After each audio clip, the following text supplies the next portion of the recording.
بہترین سے بہترین ہے۔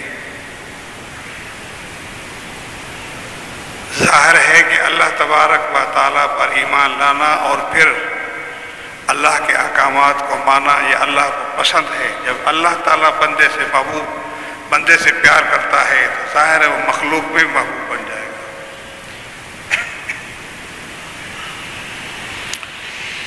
اور انعام ایسا ہے کہ جنات تجری من تحتها الانہار خالدین فیہا، اللہ نے فرمایا ان کے لیے جنت ہے، ان کے لیے جنت ہے اور وہ ہمیشہ اسی میں رہے گا۔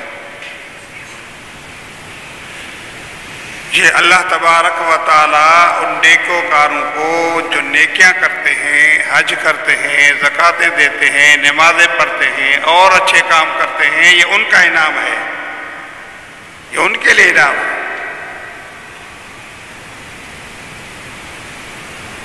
مگر جب روزہ بندہ رکھتا ہے تو اللہ نے کریم نے فرمایا کہ الصوم لی وانا اجزی بہ،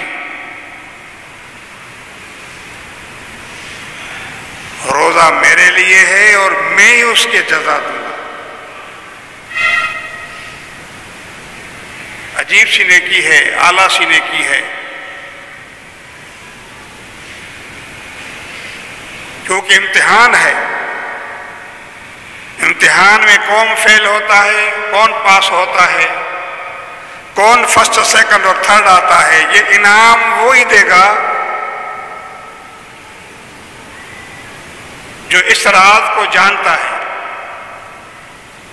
کہ روزہ مخفی عبادت ہے، چھپی ہوئی عبادت ہے، کہ بندہ روزہ رکھ کے آ کر بیٹھ جاتا ہے،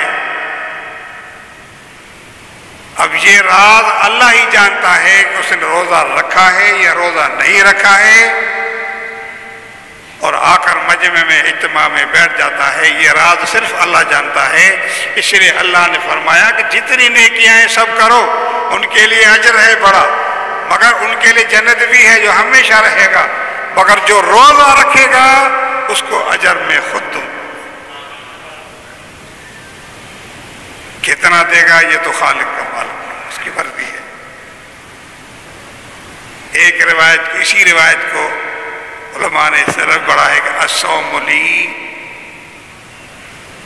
وانا اجزی بہ، روزہ میرے لیے ہے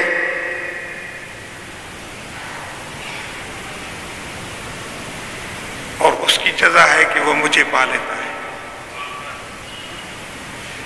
یہ روزہ ایک ایسی عبادت ہے جو اللہ تبارک و تعالیٰ کا بندہ مقرب بن جاتا ہے، قریب بن جاتا ہے۔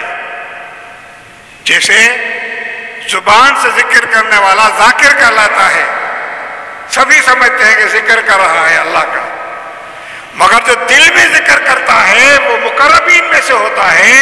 اس لیے روزہ بھی ایک راز کا مسئلہ ہے، اللہ تبارک و تعالیٰ مقربین میں بنا دیتا ہے، اور مقربین کا مطلب یہ ہے کہ وہ جو اللہ کے محبوب اور قریب ترین بانے ہیں، وہ بندے ہیں، انہی میں اللہ تعالیٰ کو شامل کر دیتا ہے۔